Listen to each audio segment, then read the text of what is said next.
Selamat datang di Poni Podcast Nongkrong di sini. Al podcast de Pony di Portero del Mundo. Kali ini kita kedatangan tamu dari Mon Studio. Betul sekali. Oke, jadi sebelum kita masuk ke topik ini, nah kalian bisa perkenalan terlebih dahulu. Oke. Silakan perkenalan. Baik, terima kasih. Pertama di sini ada saya, Tujani Hamid, biasa dipanggil dengan creator Adi. Di sini saya sebagai scriptwriter. Oke, baik. Perkenalkan, saya Krisna. Saya adalah voice actor di sini.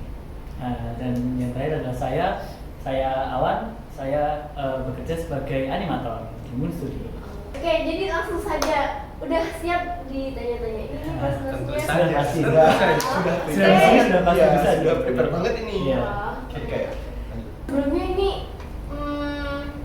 biasa pakai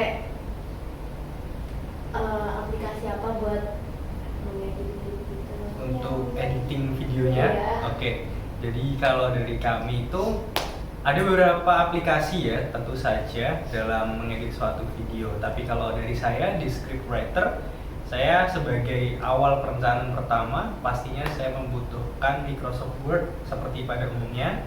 Terus kemudian terkadang juga kami dibantu dengan yang namanya AI untuk membantu skrip agar nanti lebih menarik. Baik itu dari AI yang bermunculan yang ngetren saat ini seperti ChatGPT ataupun Meta, kami juga memakai seperti itu karena nanti juga bisa menyesuaikan anak muda zaman sekarang lah ya, minatnya mereka di apa. Kalau di teman saya mungkin di voice over ada apa? Kalau di voice over sendiri ngikut dari scriptwriter-nya langsung. Jadi mungkin langsung ke animatornya langsung. Kalau Bisa mungkin ditanya. kalau dari saya itu saya membutuhkan beberapa aplikasi khususnya untuk zaman sekarang ya yang lagi ramai itu kan pakai AI.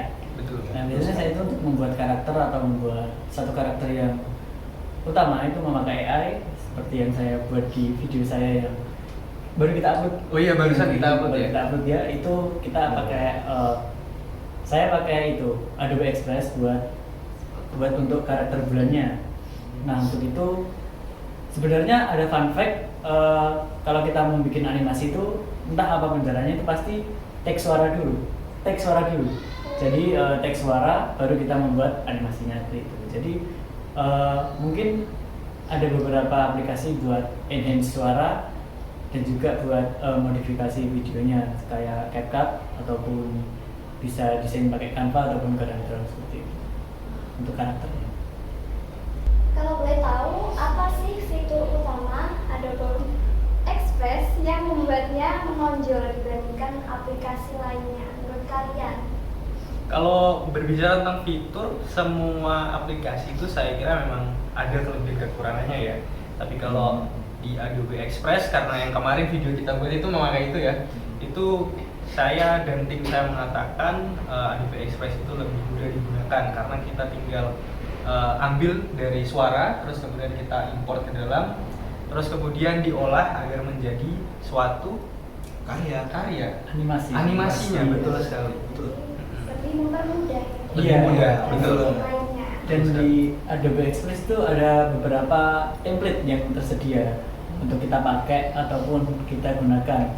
Jadi ada beberapa background dan karakter itu sudah template. Jadi kita tinggal memasukkan suara seperti yang dilakukan Mas Krisna kemarin ya. Teks suara dulu baru kita masukkan langsung ke Adobe Express dan kita bisa memilih karakter yang sudah ada di situ. Terus apakah Adobe Express ini mendukung pembelajaran berbasis teknologi menurut kalian? Saya kira untuk anak di zaman sekarang di mana mereka tugasnya banyak menggunakan aplikasi dan AI ya. Contohnya mungkin kalau di anak-anak SMK multimedia mungkin ya.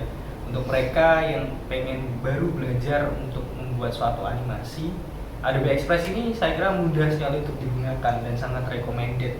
Nah, untuk apa ya? Aplikasi pendukungnya untuk Adobe Express ini bisa pakai Canva yang seperti dibilang editor saya. Jadi bisa pakai Canva, terus kemudian bisa juga pakai apa yang kemarin?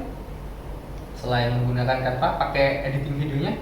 pakai CapCut pakai bisa. CapCut juga bisa. Nah itu Ataupun pakai Premiere Pro juga. pakai Premiere Pro juga bisa, jadi itu bisa mendukung. Nah kalau ditanya apakah mungkin dari segi postingan terakhir kami kemarin ya, yang terkait musim ya, waktu, oh ya, yang kemarin kita upload adalah waktu, apakah itu bisa mendukung pembelajaran di kelas? Tentu saja bisa ya, karena itu kami mengalami juga. Jadi adik kita yang di rumah itu ya, yang kemarin yang datang, jadi dia itu mengalami masalah terkait pembelajaran, jadi dia gampang bosen, terus kemudian malas untuk baca. Nah oleh karena itu kami berpikir bagaimana caranya membuat suatu karya yang menarik untuk dipelajari. Nah terus kemudian teman saya nyeletuk, Awan ini.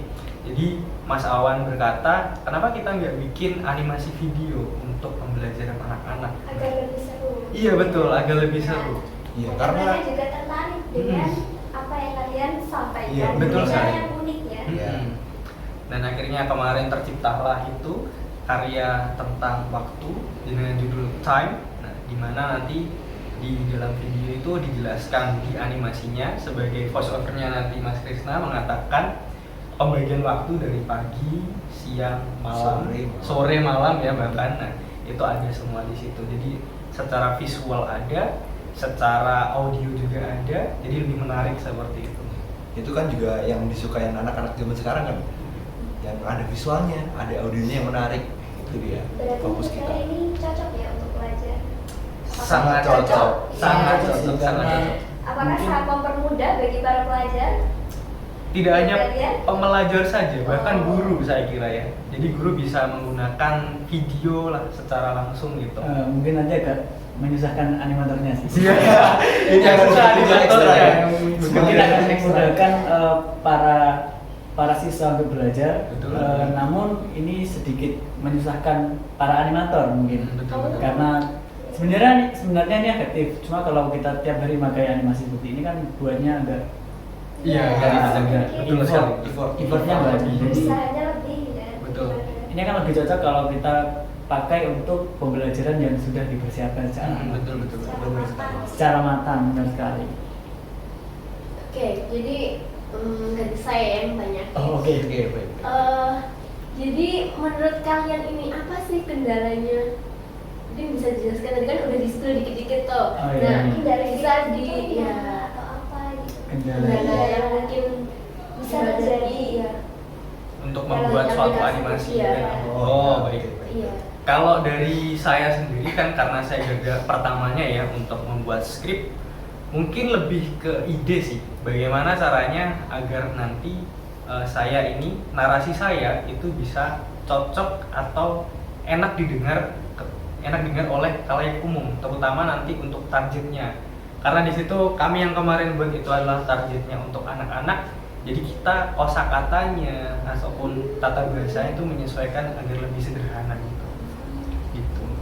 Kalau untuk saya dari voice over ini mungkin mencocokkan vibes-nya ya. Soalnya basic suara saya ini kan agak ngebas gini kan. Nah, namun dengan vibes yang ceria gitu itu agak susah dong. Agak susah, betul. Menyesuaikannya susah. Menyesuaikan. Cuman tetap bisa kok. Dengan dibantu Mas Awan juga. Seperti biasa. Kalau untuk dari saya animatornya mungkin kendalanya itu kita harus mempersiapkan waktu ya. Nah ini membagi waktu untuk Animasi itu butuh waktu yang sangat banyak. ya. iya makanya kita memakai AI ini sebenarnya sangat-sangat membantu kita untuk Mempercepat. manajemen waktunya itu lebih baik.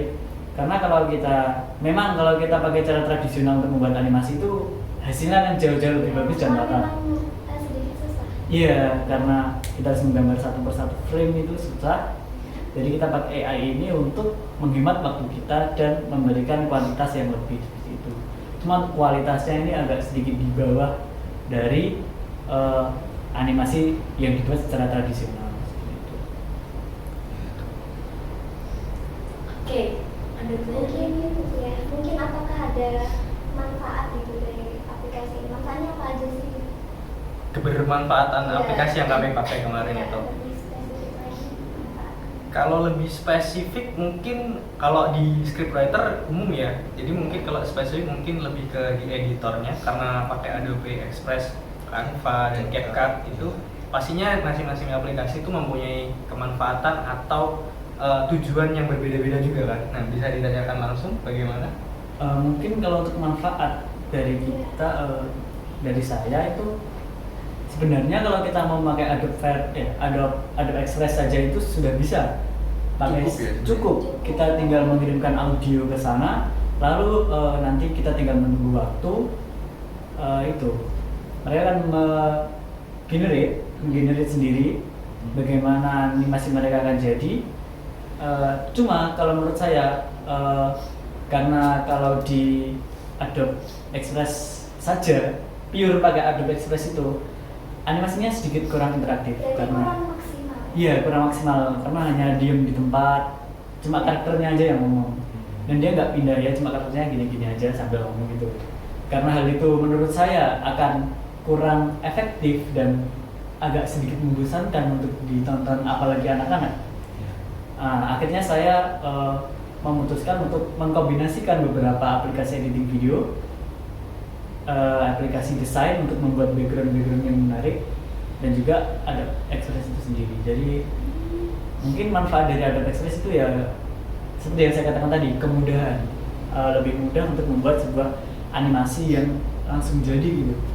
Jadi kalau menurut saya yang paling membuat saya bermanfaat bagi saya kalau Adobe Express itu bagaimana cara mereka membuat karakter itu hidup. Nah, jadi saya membutuhkan Adobe Express untuk membuat karakter itu. Jadi lebih fokus ke karakternya. Untuk lingkungan-lingkungan yang lain seperti background ataupun hiasan-hiasan saya buat di tempat lain, Di software lain. di software lain ya. Karena kalau di Canva itu sebenarnya kita juga bisa bikin video, bisa bikin GIF yang beda-beda gitu. Harus ada aplikasi tambahan ya untuk menyempurnakan. Betul. Kalau saya iya untuk menyempurnakan hal itu. Terus bagaimana sih cara kalian melibatkan siswa itu agar aktif gitu menggunakan Adobe Express ini untuk tugas mereka? Bagaimana sih cara untuk pembelajaran mereka agar siswanya aktif gitu? Untuk pembelajaran di kelas berarti, Iya, jadi penggunaan kelas. Adobe Express di kelas ya. Jadi kalau perihal seperti itu mungkin bisa jadi sebagai bentuk penugasan juga bisa kan. Semisal contoh sang guru itu memberikan tugas untuk membuat video terkait contohnya mungkin waktu, musim atau lain sebagainya menggunakan Adobe Express. Jadi sebelum masuk ke pembelajaran mungkin sang guru bisa menjelaskan kayak bagaimana menggunakan fitur-fiturnya sebelum mempraktekannya kayak gitu. Nah, dengan adanya seperti itu, pelibatan Adobe Express di dalam kelas, saya kira itu akan jadi pembelajaran yang cukup menarik ya, untuk terutama anak Gen Z zaman sekarang ya. Saya yakin mereka pun sangat menyukai untuk hasil editing, untuk gimana nanti voice over dan lain sebagainya. Mereka pasti akan tertarik lah intinya. Karena teknologi sekarang semakin berkembang. Betul sekali. Jadi kita menyesuaikan zamannya. Betul. Benar sekali. Benar. Jadi langsung saja ya, ini pertanyaan yang terakhir. Baik. Yaitu apa harapan kalian terhadap pengembangan Adobe Express agar lebih mendukung dalam dunia pendidikan? Yang pembelajarannya Kalau harapannya ya untuk aplikasinya berarti kepada Iya. dunia pendidikan Iya. ya. Harapannya mungkin fiturnya lebih diperbanyak sih. Oh. Karena di situ fitur-fiturnya yang sekarang itu memang sudah bagus kami kira. Cuman mungkin lebih dikembangkan mungkin dari ornamennya lebih ditingkatkan banyak. lagi ya. Betul. Kualitasnya. Iya. Yang terutama nanti Agar lebih baik. diperbanyak bagian yang gratis-gratis ya. Karena orang Indonesia masih suka yang gratis-gratis ya. Iya, pasti. Ya, mungkin dari editor kami mungkin bisa menambahkan ya apa itu kira-kira. Mungkin benar yang dikatakan Mas Tujeni tadi. Kalau untuk kedepannya mungkin saya rasa ditambahkan yang gratis-gratis. Yang gratis-gratis tersebut karena dari Adobe sendiri ini, Adobe ini terkenal memiliki banyak sekali aplikasi ya seperti Premiere Pro, After Effects ataupun Photoshop itu kan juga milik Adobe yang paling terkenal itu. Itu mereka semua itu berbayar. Oh, berbayar. Iya berbayar dan mahal. Kalau saya pernah itu Adobe Premiere itu beli satu kali itu 2,5 juta kalau di Indonesia. Oh, ini menjadi kendala ya. Nah itu kan jadi kendala. Iya. Kalau nah ini untuk beberapa tahun terakhir Adobe mulai mengeluarkan sebuah software gratis tapi untuk Android ataupun iOS ya. untuk mobile intinya. Iya. Nah itu saya rasa itu langkah yang bagus karena balik lagi di Indonesia kan memang suka yang Yang gratis betul. Ya, benar sekali. Cuma mungkin bisa ditambah lagi kan? Betul, gratisan. bisa. Kayak Lightroom kan ada beberapa part yang berbayar juga. Betul. Jadi Lightroom itu yang sering kalian gunakan juga milik Adobe. Jadi tetap satu pemilik sama Adobe Firefly, Adobe Express, Adobe Premiere Pro, Lightroom ataupun Photoshop itu semua milik Adobe. Jadi mungkin mereka bisa menambahkan gitu. Betul sekali. Kalau gratis bisa mempermudah dalam bidang pendidikan. Iya, betul Untuk sekali. mempermudah dalam pengajaran juga. Betul, mengembangkan Bisa kreativitas. dimanfaatkan, Iya, ya. Memperbanyak karya-karya lagi. Oh, iya. Gitu. Nanti kan kedepannya bakal ada muncul banyak sekali karya-karya yang bagus. Mempermudah para siswa ya untuk meningkatkan Iya. skillnya. Yang interaktif juga. Iya. Gitu. Soalnya kan kita sendiri pun nonton video di YouTube, di Instagram ataupun di TikTok, dimanapun itu kan pasti suka yang video seperti yang interaktif gitu kan. Kalau Iya. kurang interaktif ataupun editannya jelek kan agak gimana gitu. Membosankan. Iya, Betul, membosankan. Males juga. Iya. Kita mau nonton itu kayak gimana gitu kan. Bener. Nah, makanya di era sekarang kan pasti di mana-mana kan kita ketemu dengan video kan. Iya. Nah, jadi mungkin hal-hal seperti editing video, editing foto itu bisa kita kembangkan lebih baik lagi. Salah satunya yang sepele tapi sangat bermanfaat sebenarnya yaitu tadi yang dikatakan Mas Tijadi tadi, kembali lagi ke situ. Banyakin yang gratis. Iya. Jangan premium semua ya. Nah, benar. Nah, jadi quotes udah deh itu. Iya. Banyakin yang gratis. Banyakin yang gratis. Iya. Oke, jadi aplikasi ini tuh banyak banget ya pemanfaatnya ya. Iya. Jadi apalagi untuk Gen Z zaman sekarang, anak-anak bener, zaman sekarang Gen Z. tuh kayak pelajar, Betul. guru bahkan ya kan. Apalagi guru-guru kan sudah Gen Z ya sekarang ya. Iya, Gen Z kan Gen sudah Z, Gen Z. benar Udah sekali. mulai beralih ya. Mempermudah pengajarannya Nah, agar betul. lebih menarik dan juga seru ya bagi para Iya. siswa. Dan yang nonton tuh juga nggak monoton, kayak gitu lebih Agar tidak membosankan. Nah, iya betul sekali. Betul sekali. Lebih fun gitu ya. Iya, lebih senang dengan cara seperti ini ya. Iya, Karena betul. teknologi sekarang semakin berkembang juga, kita harus menyesuaikan zaman juga ya. Dan kita nggak boleh Agar ketinggalan lebih kan. seru ya. Apalagi kalau kita nanti masuk ke dunia pembelajaran, kita harus dituntut ikut kan. Iya. Sampai kita jadi guru yang gaptek kan. Jangan. Jangan. Jangan ya, jangan. Ya. Kami rasa ngobrolnya sudah cukup lama ya. Oh, Mungkin iya. kita Seru banget, bakal- Seru banget. Iya, kita bisa melanjutkannya ke episode selanjutnya. Boleh, sangat Mungkin boleh. ada kata-kata dari kalian untuk hari ini? Dari kami. Mungkin kata-kata Oh, iya. Iya. Ingat, banyakin yang gratis. Let's go. Oke, see you. Jangan lupa like, comment, and subscribe. Terima kasih. Dadah. subscribe Ponidi.